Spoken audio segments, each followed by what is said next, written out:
Lalaki ang bugbog sarado sa mga pulis matapos mag-overspeeding sa South Carolina sa US. Sa CCTV video, kitang-kita kung paano bugbugin at kaladkarin palabas ng sasakyan ang 31 anyos na biktima. Pero bago po yan, umaatikabong habulan muna ang nangyari bago na-corner ang kawawang driver. Sa Japan naman, mahigit 10,000 katao ang sumali sa large-scale na earthquake drill. Paraan daw ito ng gobyerno para ihanda ang mga mamamayan nila sakaling yanigin ng 7.3 magnitude na lindol ang syudad ng Tokyo. Hindi pa rin humuhupa ang galit ng libo-libong soccer fans sa naganap na trahedya sa Cairo Stadium, Kamakalawa, kung saan po 4 na po ang namatay. Pero sa halip na pakinggan sila, tear gas ang ibinato sa kanila ng mga pulis. Dahilan para lalong magkagulo at marami naman ang nasugatan. Isang OFW na disgrasya habang nagtatrabaho sa Saudi Arabia. Bukod sa nasirang pangarap na makapagtrabahong muli, nasira din ang kanyang mukha.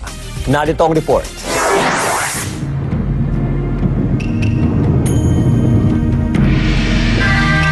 Itong mukha ni Joseph bago siya na-aksidente. Sumabog ang tangke ng gas ng truck na minamaneho niya at nanaganan siya nito. Hindi man nabaldado, pero hindi na makikilala si Joseph sa kanyang pinanggalingan. Dahil ang kanyang mukha ay mistulang nabura sa pagkakayupi. Ako, napakahirap talaga. Hindi mo ma-explain yung sobrang sakit, sobrang hirap na ramdaman kasi tinatanggalan ako dito ng buto sa tagiliran, ikakawit dito sa mukha. Hindi ka ako makakapagsalita. Nakakasakit. Basta hindi mo ipaliwanag yung sakit, yung hirap. Sobra talaga. Mabuti na lang at sagot ang lahat ng kanyang pagpapagamot ng Saudi dahil sa isinabatas na social insurance law doon o mas kilala sa mga Pilipino bilang GOSI o Government Organization for Social Insurance. Pero dito sa Pilipinas, magiging mas mabigat na ang sisingilin ng PhilHealth Insurance simula Enero ng 2013. Pero ayon sa grupo ng mga OFW, labag daw ito sa Migrant Workers Act o Republic Act 10022. Nung binubuo yung batas na yan, inilagay din doon sa probisyon ng ng batas na yan na any fees that is provided to the services of the OFW may not be increased. Anong mangyayari sa ating mga may sakit na bagong bayani? Tunghayan ngayong linggo sa Under Special Investigation.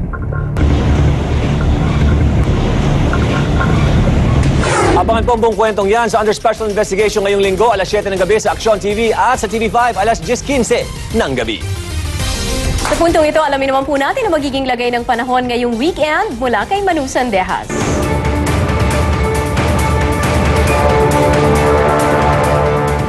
Salamat, Cherry. Narito na ang action weather. Naku mga kapatid, medyo magiging maulan ang ating weekend. Mula kasi sa hilagang silangan, andyan ang malamig na hanging amihan. Tapos mula naman sa silangan ng bansa, andyan ang mainit na easterly winds. Nagsalubong ang dalawang weather system na yan malapit sa Pilipinas. Kaya magiging malakas ang ulan lalo na sa Visayas at sa Mindanao pagdating ng linggo ng hapon. Dito naman sa Luzon, makakapaglakwatsa pa rin ang mga tao pero dapat pa rin natin magdala ng mga payong at mga kapote. At yan ang lagay ng panahon ngayon at bukas mula rito sa News 5 Weather Center. Ako po si Manu Sandejas.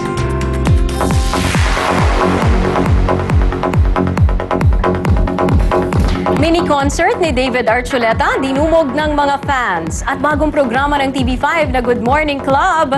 Nakasama po si Paolo Bediones. Aarangkada na po sa Lunes. MJ Marpori, ikwento mo.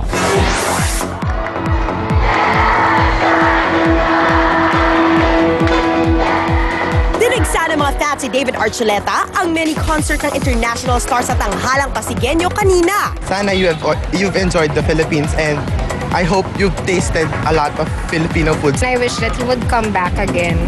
Sana sa TV5 ulit. Ilan nga sa kanila, galing pang ibang bansa para lang makita si David. David, I love you so much and your music inspired me to also pursue it. Thank you so much.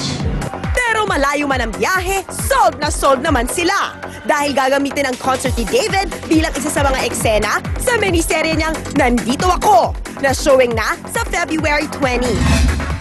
Isa pang good news, finalist ngayon ang programang Wanted at ang News 5 debates sa prestihiyosong New York Festivals for Television and Film. Nominee sa kategoryang Community Service Programs, ang Wanted, sa episode itong Child Special. Habang pasok naman sa kategoryang Politics, ang News 5 Debates at Challenge for Change. Ang TV5 Vice President for News na si Ms. Lucy Cruz Valdez, ang host ng News 5 Debates, habang si Rafi Tulfo naman ang host ng Wanted. Napaindak naman ng mga host ng bagong morning show ng TV5 na Good Morning Club. Kasama sa mga umindak sila Martin Andanar, Ami Perez, Christine Bersola Babaw, Cheryl Cosim, Shalala, Paolo Bediones at marami pang iba. Magsisimula ang Good Morning Club sa Lunes, alas 5 ng umaga, dito sa TV5. MJ Marfori News 5. Kung gusto niyo pong sumali sa aming diskusyon, i-post lang ang inyong mensahe sa aming Journalismo page sa Facebook. Sayaw kung sayaw. Ikaw nga yan. eh. Ikaw Let's yan. go! Huli ako Abangan niyo po nanonood. ang Good Morning Club sa Lunes na po, 5 a.m. hanggang 7:30 po. At pwede kayo mag-tweet sa aming Twitter account na TV5 Journalismo dito po sa mga official na Twitter accounts namin. At yan po ang mga pinakamaaksyong balita ngayong araw dahil ang balita at opinion mo mahalaga sa amin. Saan man, kailanman, kapatid. Makialam at makabalita dito sa Aksyon. Journalismo. Up next na po ang Juicy. Happy weekend po sa inyong lahat.